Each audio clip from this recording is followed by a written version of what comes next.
Conmebol Libertadores e Conmebol Sul-Americana com os grupos definidos para a edição de 2025. E a pergunta que eu já trago logo na abertura do vídeo para vocês é: gostou do grupo em que a sua equipe caiu? Fique à vontade para comentar, fique à vontade para opinar. Deixa o joinha também aqui abaixo, se inscreve no canal e compartilha o link para mais conteúdos como esse.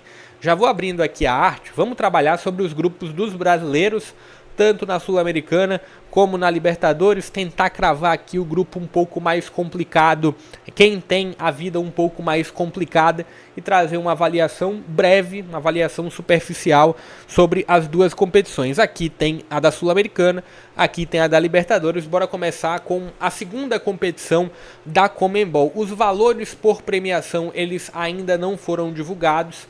Se inscreve no canal e ativa o sino de notificações, que assim que os valores forem divulgados de premiação por fase, eu vou estar trazendo aqui também de forma detalhada para vocês. Tem outros conteúdos aqui no canal sobre campeonato brasileiro, sobre regionais, fique à vontade também para acompanhar. Falando sobre Sul-Americana e de uma forma um pouco mais geral nesse início do vídeo, acho que quem acompanha o futebol brasileiro talvez um pouco mais de longe, vê que se tem uma superioridade, uma soberania grande do futebol brasileiro na Libertadores. E que na Sul-Americana isso fica ainda mais claro, isso ainda fica mais evidente. Eu acho que o nível de equilíbrio que se tem em alguns confrontos da Libertadores, eles em poucos momentos são retratados na Sul-Americana.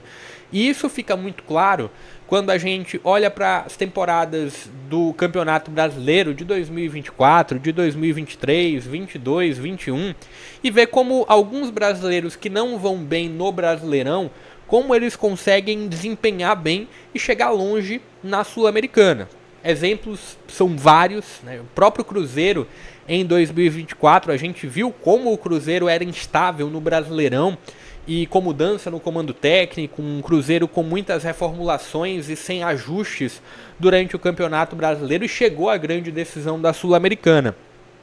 Outros exemplos, no próprio futebol mineiro também, a gente viu o América em 2023 sendo rebaixado com a pior defesa da história do Campeonato Brasileiro, mas na Sul-Americana indo muito bem. Chegou, acredito que até a semifinal ou até as quartas de final da Sul-Americana de 2023. A gente teve também, ou em 2021 ou 2020, Ceará e Atlético Goianiense sendo rebaixados no mesmo ano, mas as duas equipes indo muito longe também na Sul-Americana. Então, a diferença que se tem, e aí independente se os brasileiros estão indo mal ou não no Campeonato Brasileiro, se tem uma superioridade muito grande, né?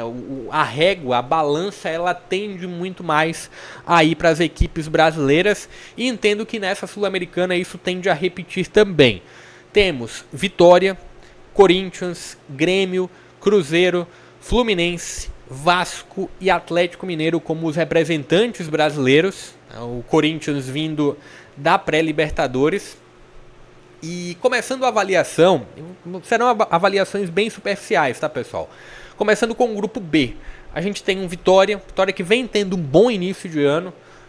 Avaliar Campeonato Baiano, apesar de ter sido engolido pelo Bahia no jogo de ida da decisão, mas ao avaliar o desempenho do Vitória em Copa do Nordeste, apesar da queda na Copa do Brasil diante do Náutico, mas é um Vitória que vem desempenhando muito bem. Tem em seu grupo Cerro Largo, Universidade Católica e o Defensa e Justiça. Acho que a equipe que tende a exigir um pouco mais do Vitória tende a ser o Defensa e Justiça. Vem tendo algumas participações, inclusive em Libertadores, e conseguindo ser competitivo. Mas entendo que o Vitória tende a conseguir a classificação. Lembrando, o primeiro colocado da Sul-Americana vai direto para as oitavas, o segundo vai para os playoffs para jogar contra o terceiro colocado da Libertadores. Aqui eu entendo que existe uma tendência do Vitória conseguir a classificação, se não na primeira posição, que eu entendo que o Defensa pode pegar essa primeira colocação, mas é um Vitória que vai brigar pela segunda colocação com a Universidade Católica. Entendo que o Vitória tende a sobrar. E aí a gente chega ao grupo C com América de Cali, Huracan, Racing do Uruguai e o Corinthians. É um grupo, quando se olha para o grupo que o Corinthians teve na Sul-Americana de 2024 e esse grupo de 2025 é um grupo que tende a exigir mais do Corinthians, né? O Corinthians teve o Nacional do Paraguai na temporada passada, uma equipe muito frágil. Então eu entendo que é um degrau um pouco acima do que teve em 2024, mas ainda assim é um grupo com muitas fragilidades. O próprio Racing do Uruguai, Huracan também, né, não vem tendo, a equipe argentina não vem tendo uma projeção tão boa no futebol argentino. E assim, olhando para um confronto diante do Corinthians, aqui eu acho que o principal adversário do Corinthians tende a ser ele mesmo. Olhando para todas essas equipes aqui, entendo que é o Corinthians que tem um elenco que tem uma força para sobrar na primeira posição. Talvez o jogo em Cali possa exigir algo, mas o próprio jogo na Argentina também. Mas contra o Racing, o Corinthians deve vencer tanto no Uruguai como no Brasil. E aqui é um Corinthians que tecnicamente é bem acima. Vamos ver como vai se comportar como visitante. O Grêmio tem o Godoy Cruz, né, e aqui tudo bem, é uma equipe que pode, em teoria, exigir um pouco mais do Grêmio. E aí tem o Luquenho que é do Paraguai, vou até buscar uma confirmação aqui. E se tem um futebol paraguaio caindo bastante, o Luquenho é do Paraguai. Inclusive nessa temporada, você tem aqui alguns números do Luquenho, né, o nono colocado, do Apertura. E é um futebol paraguaio, é um campeonato paraguaio que tem lá suas limitações, né? De algumas forças que tiveram já alguma relevância, o Libertad, o Olímpia, tem o próprio Guarani que está aqui no grupo A, mas entendo que se tem uma tendência de um Grêmio conseguindo passar com muita tranquilidade. Tem o Atlético Grau também, vou até dar uma olhada aqui sobre esse Atlético Grau, que é um outro adversário do Grêmio. Tá na Liga 1, né, campeonato peruano, Melgar, Alianza Lima. Não vai tão bem assim, né, nesse início, tá no campeonato Apertura. Então a tendência é um Grêmio sobrando. Talvez tenha alguma dificuldade diante do Godoy Cruz. E aí você tem um Cruzeiro contra um Palestino que teve lá seus poucos momentos, mas teve momentos na Libertadores. Tem o Unión da Argentina e tem o Runa, né, o Muchuk Runa. A tendência é um Cruzeiro também conseguindo com muita facilidade, talvez se esforçar muito, pode encontrar alguma dificuldade contra o Palestino, mas olhando para as outras forças também é um Cruzeiro que tende a sobrar. E aí tem o Fluminense contra a Unión Espanhol, tem também o Once Caldas, um Once Caldas que já teve uma projeção muito maior, né? Hoje não é o mesmo Once Caldas de algumas edições atrás da Conmebol. E tem o São José também, vou até dar uma olhada. E os brasileiros eles tiveram sorte, olhando para a Sul-Americana, de altitude também. Vou tocar um ponto sobre isso, mas deixa eu dar uma olhada aqui. São José, GV São José, que é da Bolívia. E aqui talvez tenha um ponto de altitude, né? Não tenho certeza, mas talvez. Oruro, na Bolívia, entre La Paz e Potosí, tem uma elevação considerável. Então talvez aqui o adversário, um nível de complicação do Fluminense seja contra a altitude aqui diante do São José, mas também não é nenhuma altitude também muito ruim. Deve afetar, mas não tanto. Acho que tecnicamente é um Fluminense que sobra e muito nesse grupo daqui. O outro grupo é o grupo G.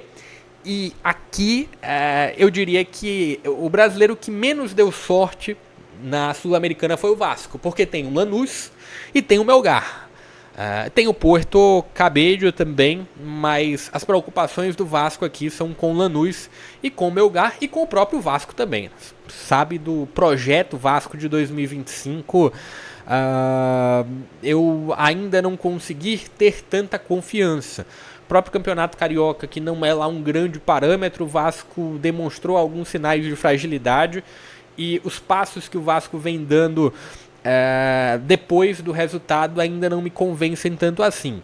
E aí se tem um Atlético que tem Caracas, Cienciano e Desportivo Iquique, também um grupo bem acessível. O Caracas acho que recentemente esteve na Libertadores, mas é um grupo bem acessível aqui para o Atlético. Entre os brasileiros, o Vasco foi quem teve um grau um pouco acima de dificuldade, mas entendo que todos os brasileiros, ou indo diretamente para as oitavas, ou passando pelos playoffs, deve avançar dessa fase de grupos. E aqui tem o grupo A, o único grupo que não tem brasileiro, com o Independiente, com o Guarani. Ainda bem que o Potosí não caiu em grupo de brasileiro, tem o fator altitude aqui. E tem o Boston River, que foi eliminado, muita fragilidade do Boston River diante do Bahia. Vamos lá para a Libertadores. Se está curtindo o vídeo, deixa o like, fique à vontade também para participar, tá? Quiser trazer uma opinião contrária ou algo para agregar, também comenta aqui abaixo.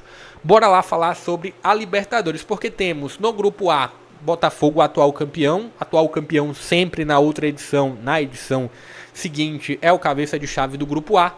Estudiantes, Universidade de Chile e Carabobo, fragilidade do Carabobo.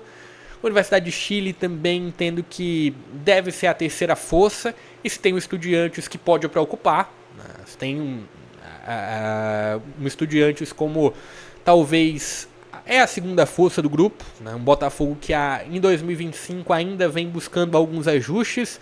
Vamos ver como vai se comportar, mas entendo que é um Botafogo que, se não passar na primeira posição, passa na segunda colocação. Se não conseguir ser superior ao Estudiantes, tem a Universidade de Chile e um Carabobo em que o Botafogo, com alguma tranquilidade, deve ter um bom aproveitamento. Olhando para o grupo B, não temos brasileiro, temos River, um grupo complicado, tá? River, o Independente Del Valle, o próprio Barcelona também, do Equador. E aí a gente vai para o grupo C, com o Flamengo, com o LDU, com Desportivo Táchira e o Central Córdoba. Também um grupo, assim, talvez um LDU.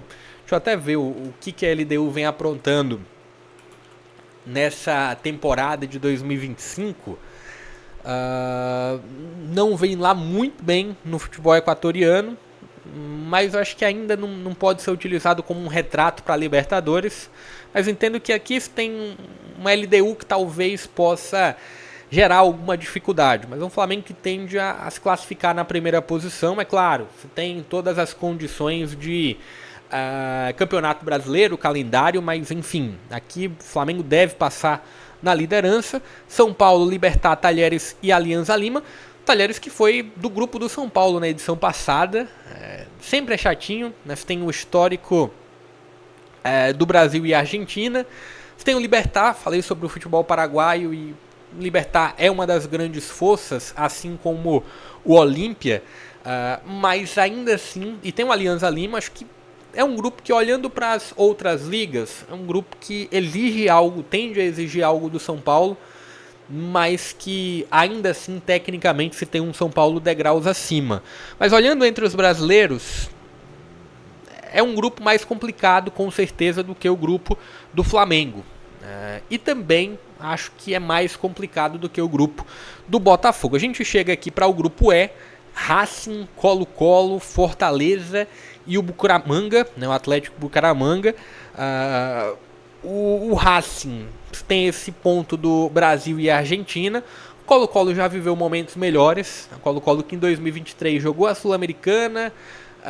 Em 2024, vou até olhar a Libertadores de 2024 para ter certeza. Não recordo se o Colo-Colo esteve na Libertadores de 2024, mas em 2023 o Colo-Colo estava na Sul-Americana e não estava na 2024, não tinha. Estava sim no grupo do Fluminense, inclusive, né?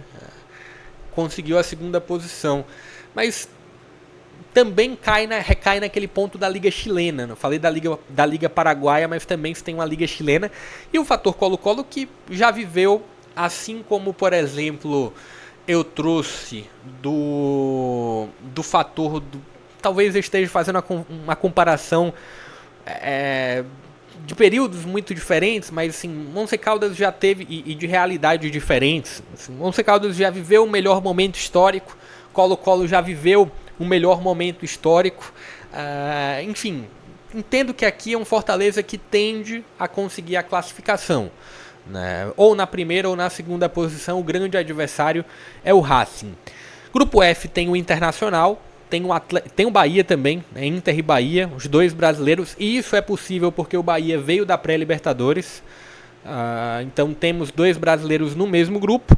E aí a gente tem o Nacional como uma das grandes forças uruguaias, só que aí recai naquele ponto do futebol uruguaio, que vive, assim, o futebol uruguaio ele vive de safras e de períodos muito restritos, assim, vive uma temporada muito boa, só que aí vem uma outra liga e faz um rapa na liga uruguaia, dos principais destaques. E assim, Peñarol e Nacional vem sofrendo muito disso nos últimos anos.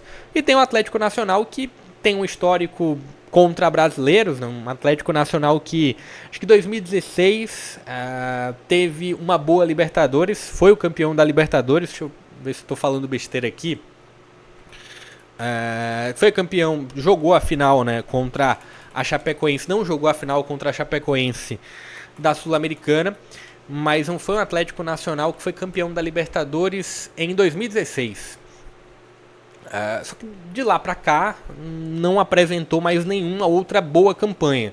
Aqui tem um favoritismo claro dos dois brasileiros, tanto do Internacional como do Bahia, né? Apesar de eu entender que o Bahia ainda vive um processo de amadurecimento, mas olhando para o início de temporada do Bahia, é um início positivo, bem no Campeonato Baiano, inclusive ganhou o jogo de ida diante do Vitória, engolindo o Vitória, bem na Copa do Nordeste. Teve alguma dificuldade na pré-Libertadores, mas conseguiu atingir o objetivo. E tem o Internacional, que é muito promissor, não? Entendo como o Internacional como um dos candidatos ao título. E se tem aqui no grupo G, Palmeiras, Bolívar, e aqui vem sendo um adversário tradicionalmente chato, pelo fator altitude, pelo fator qualidade técnica. Você tem um Sporting Cristal também, que recentemente teve lá seus bons momentos. O Sporting Cristal que foi comandado pelo Thiago Nunes, né, há pouco tempo, e teve uma dentro de uma condição do futebol peruano, foi um Sporting Cristal que chegou a ser uma soberania, né, por um período próximo, né, um período curto, mas tem esse ponto de atenção. E o Cerro Porteño, aquela consideração que eu fiz sobre o futebol paraguaio, tem o Olímpia, tem o Libertad, tem o Cerro como as três grandes forças. O Guarani, que está na Sul-Americana, correndo por fora, mas não vejo um Cerro conseguindo fazer muita frente. Mas entendo que aqui, ó, Palmeiras, Bolívar, Cerro e Sporting Cristal é a sequência de ordem de força que eu entendo. Se você discorda, pode comentar aqui abaixo. E aqui um grupo com Peñarol, com Olímpia, com Vélez, com San Antonio. Um grupo totalmente aberto, né? Vélez tentando reconquistar alguma soberania, reconquistar uma visibilidade dentro de um cenário sul-americano. É uma das grandes forças da Argentina. Peñarol como uma das grandes forças uruguaias. E o Olímpia como uma grande força do Paraguai. Acho que aqui essas três equipes vão lutar por 2 vagas. Lembrando, o terceiro colocado vai para os playoffs da Sul-Americana. Deixa aqui um pouco do que você espera para essa Sul-Americana, para essa Libertadores também. Quem você acredita entre os brasileiros que é candidato ao título? Quem você acredita que pode surpreender, que pode decepcionar? Fica à vontade para comentar, fica à vontade para deixar o like, se inscrever no canal e compartilhar o link para mais conteúdos como esse. Vou ficando por aqui. Até a próxima.